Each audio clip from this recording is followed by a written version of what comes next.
Hello, this is Watch All About with another watch review, and in this review we're looking at the Aries Gold Jolter G, the 7008. So without further ado, let's start unboxing it. Little slip there, got this case on top, and here we have the watch itself in question. What else do we get? Well, we get a little booklet with a little stamp at the back and instruction guide. Little tag here, and obviously the cushion as well. So let's just crack that open and move this stuff out of the way. Okay, so fairly average box, nothing too exciting. So this is the watch itself. Now the price of this watch is $179, which equates to around £140 at the moment. And as you can see, it's pretty detailed. Definitely a specific style going on here. Immediately, I will say that the main issue is legibility. However, I think the price you're paying and the level of craftsmanship on the dial is quite astounding, really. Very, very high quality for the price. So let's discuss some of the specs straight up. So, as I mentioned, the price, $179, and if I pop it on, so I've got about a 7 1/4 inch wrist. Here we go. 44mm diameter, so it certainly is a fairly sizable watch. A height of 14.5mm, so there's quite a lot of depth there, most definitely because of the detail of the dial. Obviously, there's so many layers going on, so much depth. The case itself has to be a little bit higher. And then a lug-to-lug length of 52mm. So the fact that it's all black as well, this one in particular, they've got a few different colorways, but this one in particular, because it's all black, it really is quite striking and does catch the eye. Certainly has a lot of wrist presence too. So size-wise, fairly big, fairly chunky. Certainly, makes quite the impression. 113 grams is the weight. So feels pretty decent on the wrist as well. Not cheap or tacky or light or anything like that. 10 atmospheres or 100 meters water resistance. So you are covered if you have any accidents. However, I wouldn't recommend you properly go swimming in it. 22mm lug width. Which is pretty average size for a 44mm case. As you can see, the ratio looks pretty good. No complaints there whatsoever. 2-year warranty as well, which is a good thing. And finally, the movement is most likely, it doesn't say for sure, but I've done a bit of digging. It's most likely the Miyota 6S50, mainly because it's got the big date at 12 there. The 1/20th of a second indicator on the chronograph, running seconds down here. We also have a 60-minute chronograph timer there, and then the big seconds hand is the chronograph seconds hand, which is mecha quartz. So as you can see, it has a bit of a tick, not a tick, but a bit more of a sweep, about 5 ticks a second it goes around at, and it also has a 4-year battery life, which is pretty good for a quartz movement. So there we go. If I was to reset it, you can see there we have the 20-second indicator showing you where you've stopped it, bottom button to reset, and away it goes. Okay, so let's have a look at it in closer detail section by section. So starting off with the dial. So let's get it up nice and close. And as you can see, I'm sure you appreciate that legibility is my main and pretty much only concern, really. If you just glance at it, it can be a little bit difficult to see where the hour hands are. As you can see at the moment, it's set to 10 o'clock. If I was to just to change it, you can see when you hit the light just right, the hands are easier to see, but just in everyday life, if you just glance at it, it can be a little bit difficult to see. However, this is probably more of a statement timepiece than a really easy legible watch. It certainly seems that way to me. As you can see, the depth and the detail on the dial is quite something, really, for the price. I'm not quite as keen on the running seconds hand. It's got this interesting sort of like splat to it. However, it's still remarkably well done, and all the detail and all the depths on all the different aspects of the dial is just sensational, really. I mean, we'll have a look at it in closer detail with the macro lens shortly. But it's just really, really special. There's no loom on it, so as you can see, all these hour markers, again, with such great depth to it, they just have black tops to them. but there's just so much going on. It really is a feast for the eyes. And if this is your kind of bag, then for the price, it's quite sensational, really. Just the level of detail. You know, there's no like really tacky looking elements, which you see a lot of on these kind of, you know, it's not fully skeletonized because obviously it's a quartz movement. So technically it is sort of fake skeletonization. But they've done it in such a good way that it actually genuinely looks really good quality. Moving on to the case then, so we have this DLC coating on this version, which is really nice. Certainly does create quite the impression. I'm not entirely sure what the insert on the bezel is, but it's most likely aluminium with printed tachymeter details on the inside. It's all nice and neat, and then everything is brushed, so you can see from our side here, just a big thick slab of brushed DLC coated steel. Nice little like angles on these lugs as well. If we bring it over to this side, we then have our pushers. So as you can see on our pushers, we have this interesting little ridge to them, which keeps things nice and interesting, nice and easy to use as well. Quite a thick top, sort of like a pump grip style. And then moving on to our crown. Now our crown is really easy to use. You know, it's got a nice little channel in it, got good grip. However, we've got the Aries Gold logo on there, but it's so lightly engraved, which is a bit frustrating. It's you know, it's almost laser etched, but it's barely visible. Really, I would have liked to have seen that engraved. However, you know, we've got to keep in mind the price. Moving on to the case back, quite boring really. Let me just give it a wipe.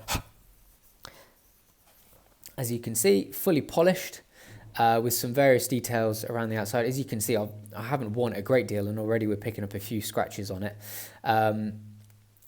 Interesting little bit of detailing on the inside, but apart from that, nothing too exciting really. Stainless steel against the black DLC coated case is quite a common occurrence, because usually if you have DLC coated case back as well, sometimes they can sort of like seal together, and just the thread isn't quite as good. So, you know, that's understandable and not necessarily an issue in my eyes. Moving on to the strap, lovely thick, decent quality leather. As you can see there, it really does have a fair bit of thickness to it. Good to see quick release pins as well as ever, because it will make it easy to swap it out if need be. And we have some Aries Gold print work at the bottom there. Handcrafted watch strap, it says. Nice, decent, thick keeper loops. Very soft top, and like a hidden black stitching as well, which is a nice touch. And then moving on to our buckle, there's the Aries Gold logo. Again, quite lightly engraved on there. Another thing that I probably would have liked to have seen a little bit darker, a little bit deeper, if it was, you know, if I had anything to comment on really. Okay, so let's get the macro lens on and really check it out in closer detail. See what this is made of. So let's bear in mind the price of $179 or £140. So starting off at the top here we have our date wheels, big date. So we've got a separate wheel for each digit. Aries Gold, little plaque there. And we've got some, looks almost like a brake disc kind of feel to it.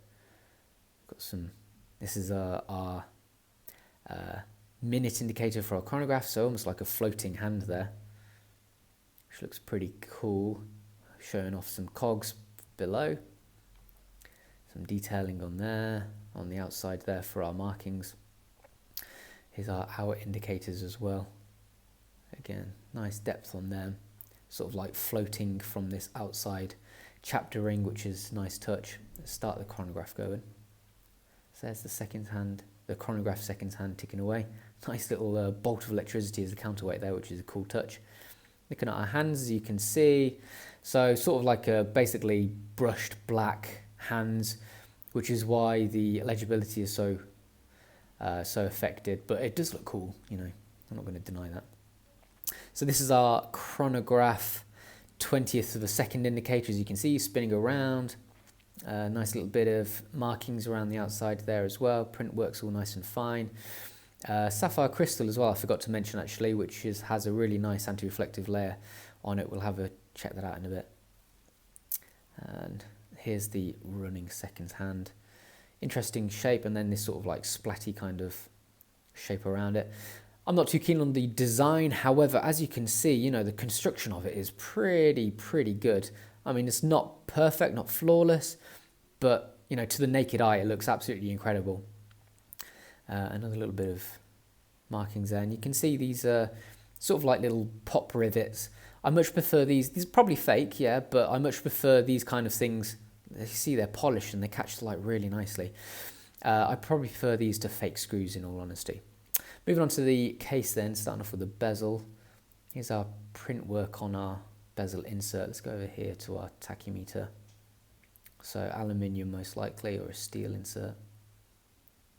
And then moving on to our actual case itself. So here's our brushed sides. You can see a nice straight edge to it. And then flipping it over, here's our crown. As you can see there, very light engraving on it, which is a little bit disappointing. But the channel around the outside is really good. Good for getting your fingers in for pulling out the crown.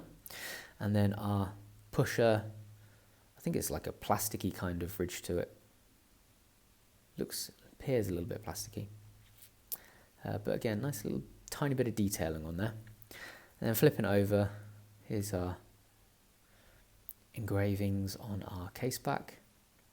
You can see there picking up a few scratches, which is pretty natural for a polished case back, to be honest. And then finally moving on to the strap. Here's our black stitching and quite a nice soft black top as well. Here's one of our keeper loops. And finally moving on to the buckle. There's Aries Gold, again a little bit on the light side, but personally I can overlook that. Okay, so main concerns, as I've mentioned, first of all, legibility. Secondly, not necessarily concerned, but things I'd like to see better a nicer case back would be better, but however, that's always out of sight, so I'm not bothered about that. Engraving on the crown would be a little bit nicer, and also the engraving on the buckle. However, again, they're not really the end of the world.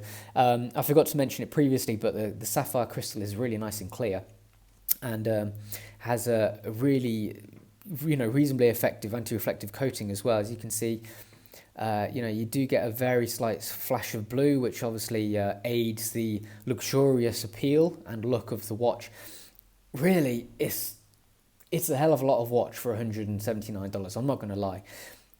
It's really impressive in the metal. It looks very well finished, very well constructed, especially the dial. And for the price, I'm really impressed with how they are managing to make a watch of this quality for that much. So yeah, really great watch. And to be honest, if this isn't quite doing it for you, definitely check out their other color options as well, because they have, steel, rose gold options as well. So if you don't like the all black, and the flaws that come with it of the limited legibility, just go and check out the other options, because no doubt they'll be just as well finished and manufactured. And for the price, it's really impressive. So if this has caught your eye, go for it. Go and buy one, and you will genuinely be really impressed with it, as I have been. Okay, so this was the Aries Gold Jolter G 7008, and that's what it's all about. So thanks for watching, guys.